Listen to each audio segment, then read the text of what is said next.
attacking Comstock personally? I don't think so, primarily. It was that Comstock was representative. He was an embodiment of a certain kind of ultra-conservative, hypocritical, moralistic social attitude.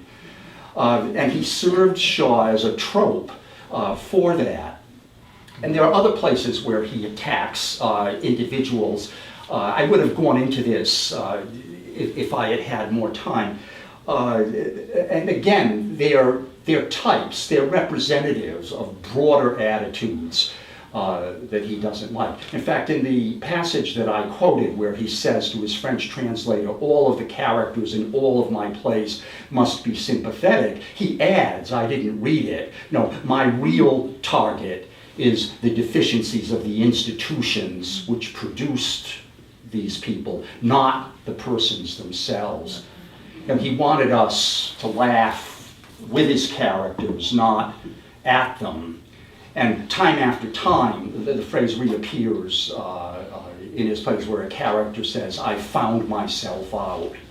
And finding yourself out is an indispensable step towards self-realization. So I don't know if that... That's okay. I just was wondering, groups of people, Catholics, Protestants, Jews, did he have any animosities to them? Okay. All right.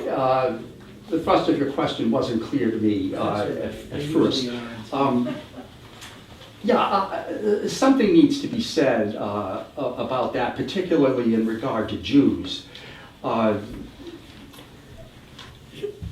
Shaw was not anti-Semitic, although he strikes many people as having been so. His friend, Chesterton, or their debating partner, Hilaire Belloc, were both anti-Semitic.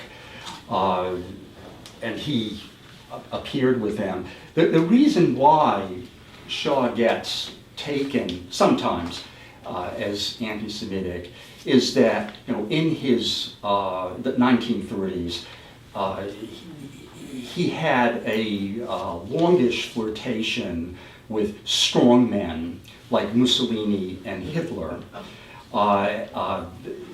Once the Anschluss took place, and then the invasion of Czechoslovakia and Poland, Shaw completely broke with Hitler.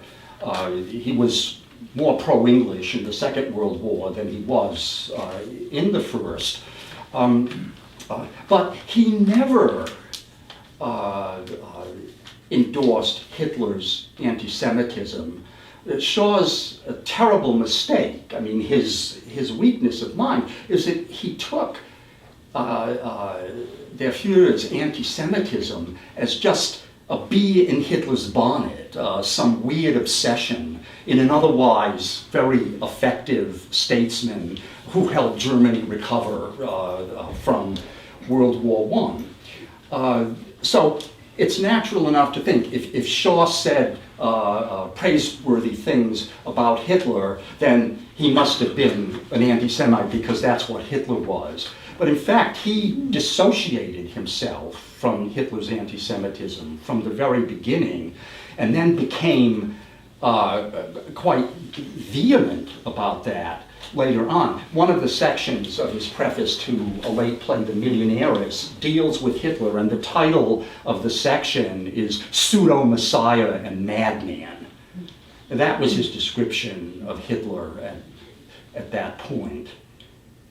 So that's the best brief answer I can make to your question. That's good enough. Thank you, Alfred. Very clear lecture. Oh, thank you. Thanks indeed, Al.